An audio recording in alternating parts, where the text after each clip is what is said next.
UCB UK. Joining me today is Jessica Alexander, who's from the Sleep Council, and also Dr. Neil Shah, who's a stress expert. Thank you both for being with me today. Firstly, if I can start with you, Jessica.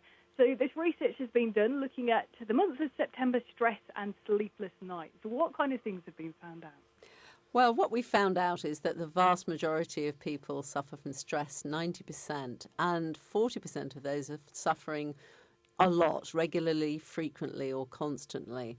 And 3/4 of people have trouble sleeping when they get stressed.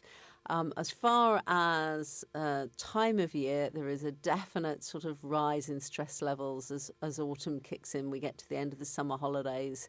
Kids are going back to school, students are going back to college, people are going back to work, and it rises steadily as we approach Christmas, and the winter months are at their highest levels. So we see September very much as Stresstember, as start of the stress calendar, and it's a really big issue for everybody in this country, because if you've got high levels of stress, it affects your health and well-being, and obviously affects your ability to sleep properly, which also has a big impact on your health and well-being. Now, Dr. Neil Shah, I understand there is good stress and there's bad stress. So can you explain the difference? And I guess in this research, we're focusing in on the bad stress. Yeah, now I would describe it in a slightly different way. Not necessarily good stress and bad stress, but stress used appropriately and stress used inappropriately. If you're being attacked by a saber-toothed tiger, getting stressed is an appropriate response. If you're in a car accident or you're running for a bus or a train, stress is beneficial. It's actually going to help you to deal with that situation. But many of us are getting stressed in situations where there's nothing to fight and there's nothing to run away from, because we're stuck in a traffic jam. We're at work with pressing deadlines. We've got kids screaming and tearing the house down. And then we get into bed at night with this unutilized stress, this stress that actually hasn't been used in the way that nature expected. And that's where it starts to have a counterproductive impact, where it can start impacting our health, our well-being, and more importantly, our ability to sleep at night. Now, this kind of research, listeners may be listening in thinking it's going to be September, that everyone's expecting to be stressed. Does it encourage more stress?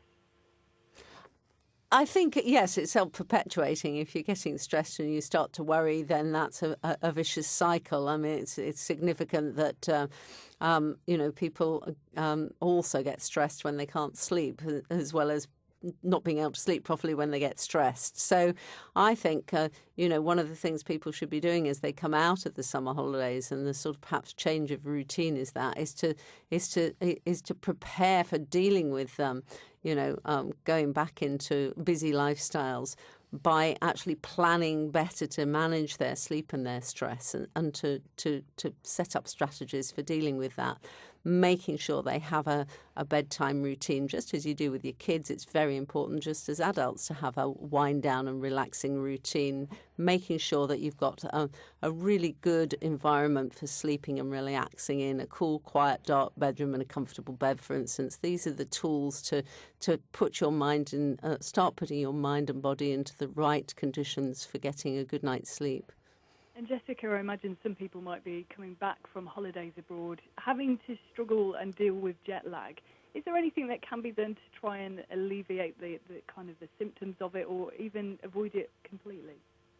One of the key things about jet lag is you're being exposed to light at different times, so your melatonin levels are being triggered at different times. So getting back into, our daylight and nighttime hours in this country takes a little bit of adjustment. One of the best things to do, for instance, is to wear dark glasses and try and keep the light out, to get back into more normal daytime nighttime patterns. And I guess a question that you must be asked a lot is, how many hours sleep should people be getting? I imagine it very much depends on the person and kind of their daily routine. You're absolutely right. We obsess rather about the magic 8 hours sleep of night, but actually you might be a lot better off getting 6 to 7 hours of good quality sleep than spending 8 or 9 hours in bed, of which your sleep levels and sleep quality are rather poor. So, and a lot of people start to worry that they're not getting enough sleep rather than actually focusing on the quality of their sleep. One of the things Jessica mentioned earlier, Neil, was regarding the build-up to Christmas, the stress levels increasing, the change of the clocks. How can listeners be coping with that? What kind of strategies can they put in place? And it's important to understand that even though many of us think of Christmas as this magical, wonderful time of year, the reality is it is a very stressful time of year for a variety of different reasons. And, you know, the weather's changing, the evenings are getting darker, we've got the financial pressures and the social challenges that go along with Christmas. And the key thing is, rather than coming up to this period and then finding the last couple of weeks we're running around frantically making last-minute preparations and stretching ourselves financially, we've got a few months in the run-up to Christmas. Start planning ahead, thinking in advance. Things tend to be a lot more expensive. We tend to put ourselves under more pressure. We're also drinking a lot more alcohol and eating richer foods at that time of year. So the stress on our bodies is coming from a variety of different sources: mental, emotional, financial, nutritional stress. So it's like with going away on holiday. You know, a lot of people get really stressed the last week before they go on holiday. We can avoid that by forward planning. We've got a few months till Christmas. Start thinking in advance. Start creating those lists early. Start budgeting and making the plans and preparations as far enough in advance as possible to avoid that last-minute panic, which obviously is inevitably going to cause you a lot of stress. I mean, people experience different levels of stress, as we've already said. What about those people that perhaps do actually need to take a step further and visit their GP about it because they've got into a place where perhaps they do need extra support? Now, okay, if you've got to the point where you're really struggling to cope, then obviously the GP is there to support you. But my advice would be that understand what happens to you and what the signs and symptoms of stress are to you in your life early enough that you can take action before you get anywhere near needing to go and visit your GP. Now, ultimately, make a visit to the GP. The appointment slot is about 10 minutes. If you've got a complex issue which has led to you feeling overwhelmed with stress, 10 minutes usually isn't anywhere near long enough to get you the support you need. If you are lucky enough to be referred to a counsellor, the average wait time for CBT counselling is about 18 weeks. So the key thing is not kind of reacting when you're already stressed, but looking at what we can do to prevent ourselves from ever getting anywhere near that point. And this is where positive lifestyle choices are so important. The NHS suggests that 70% of all visits to the GP are related to stress. That's not people going to the doctor saying, I'm stressed. It could be a cold, a flu, musculoskeletal issues, digestive problems. So it physically makes you ill. It can have an impact on your mental and emotional state as well as your physical health.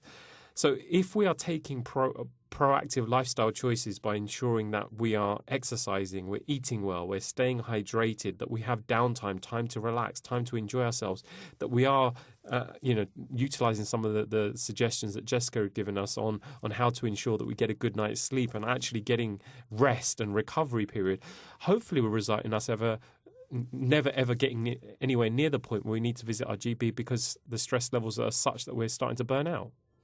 And Jessica, I imagine there's lots more information and advice online. Where can listeners go to? There is indeed. Our website at sleepcouncil.org.uk has lots of information and tips and advice. And Neil Shah's website at stress.org.uk will also provide people with lots of support in dealing with issues to do with stress. Jessica Alexander and Dr. Neil Shah, thank you both for speaking to us today. Thank you.